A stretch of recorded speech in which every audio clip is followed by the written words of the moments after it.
لوگوں کی بات کر رہا ہوں جن کے بارے میں ہم نعرہ لگاتے ہیں کہ ہر صحابی نبی جنتی، جنتی لوگوں کی بات ہو رہی ہے جن کے پاس ایک چٹائی ہے اور ایک پیالہ ہے۔ آج ہمارے پاس بہت کچھ ہے مگر پھر بھی زبان پر شکوہ ہے، شکایات ہے، کمپلینز ہے، میں پیچھے رہ گیا، وہ آگے بڑھ گیا۔ سنو، اب یہ وہی تو صحابہ تھے نا جب پیٹ پر پتھر باندھ کر بھی غزوہ بدر میں بلایا جاتا تو بدر میں آ جاتے تھے، غزوہ احد میں بلایا جاتا وہاں آ جاتے، غزوہ تبوک میں تپتی ریت پر بلایا جاتا اس گرمی کے میدان میں وہاں بھی چلے جاتے تھے۔ کمزور، مالی طور پر کمزور تھے مگر ایمان کا جذبہ طاقتور تھا۔ آج ہم ان کی نسبت مالی طور پر تو بڑے مضبوط ہو گئے مگر ایمان کا جذبہ نہ رہا۔ اللہ اکبر۔ اب انصاری صاحب نے اس کی حضور ایک چٹائی اور ایک پیالہ ہے، پیارے آقا علیہ السلام نے فرمایا دونوں چیزیں لے آؤ۔ گھر میں تھی دو چیزیں وہ بھی منگوا لی نہیں، وہ صحابی گئے اور گھر سے چٹائی بھی لے آئے، پیالہ بھی لے آئے۔ نبی پاک علیہ السلام نے صحابہ سے فرمایا کون ہے جو اس چٹائی اور اس پیالے کو خریدے گا؟ اس کے گھر کا سامان نبی پاک صحابہ کرام میں سیل کر رہے ہیں، تو ایک نے کہا حضور 1 درہم میں خریدوں گا۔ پیارے آقا علیہ السلام نے فرمایا کون ہے جو اس سے زیادہ قیمت دے گا؟ ایک نے کہا حضور 2 درہم میں۔ نبی پاک نے 2 درہم میں وہ دونوں چیزیں اس صحابی کو دی اور 2 درہم لے لی۔ اب آقا علیہ السلام نے اس کو دیے جس کے گھر سے پیالہ اور چٹائی آیا، جو غریب پیسے مانگنے آیا تھا۔ نبی پاک نے فرمایا 1 درہم کا اناج خریدو، گھر والوں کو کھانے پینے کا سامان دو، اور 1 درہم سے کلاڑی لے کر آؤ اور واپس میرے پاس آنا۔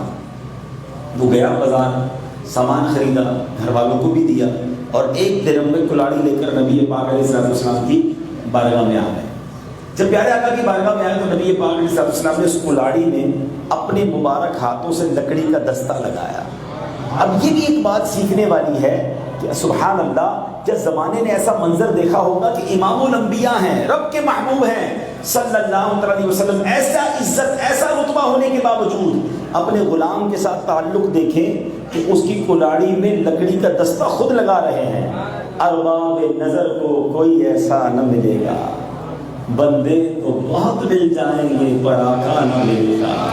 تاریخ اگر ڈھونڈے گی ثانی محمد، ثانی تو بڑی چیز ہے، سایہ نہ ملے گا۔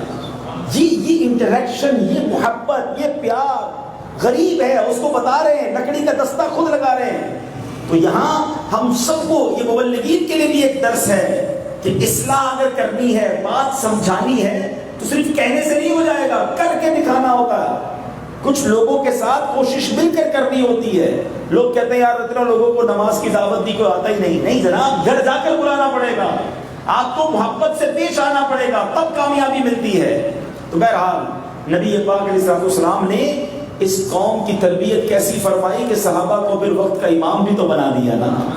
یہ انہی کی تربیت کا شاہکار ہے صحابہ کرام، حضرت ابوبکر صدیق، حضرت عثمان غنی، حضرت عمر مولا علی اور مزید بڑے بڑے صحابہ کرام۔ یہ نبی پاک نے ایسی تربیت کی کہ پھر وہ زمانے کے امام بنے۔ تو اگر واقعی آپ کسی کی تربیت کرنا چاہتے ہیں تو صرف کہنے سے نہیں ہوتا، وقت دینا پڑتا ہے، ساتھ اس کی تربیت کرنی پڑتی ہے، اور پھر اللہ پاک اسے ایسا کمال عطا فرماتا ہے کہ تربیت کرنے والے کی بھی آنکھیں ٹھنڈی ہوتی ہیں۔ اب نبی پاک نے وہ جو کلاڑی تھی ان کے ہاتھ میں دی، فرمایا اس سے جاؤ، جنگل میں جاؤ، لکڑیاں کاٹو اور بازار میں فروخت کرو، اور 15 دن تک مجھے نظر نہیں آنا۔ 15 دن بعد وہ صحابی آئے، پیارے آقا سے عرض کرتے حضور 10 درہم کما کر لایا۔ 1 درہم کی کلاڑی لی تھی نا، 10 درہم کما لیے۔ اب نبی پاک بہت خوش ہوئے اور فرمایا تم سوال کرو، وہ سوال کل قیامت کے دن تمہارے چہرے پر داغ بنے، تمہارا اپنے ہاتھ سے کما کر کھانا اس سے بہتر ہے۔ پریکٹیکل کر کے بتایا، مانگنے والے کو کمانے والا بنا دیا۔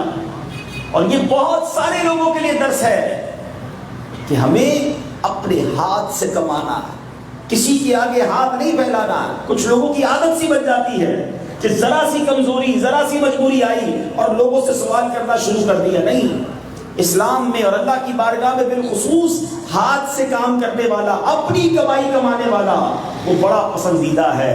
جو کرتے ہیں محنت مشقت زیادہ، جو کرتے ہیں محنت مشقت زیادہ، خدا ان کو دیتا ہے برکت زیادہ۔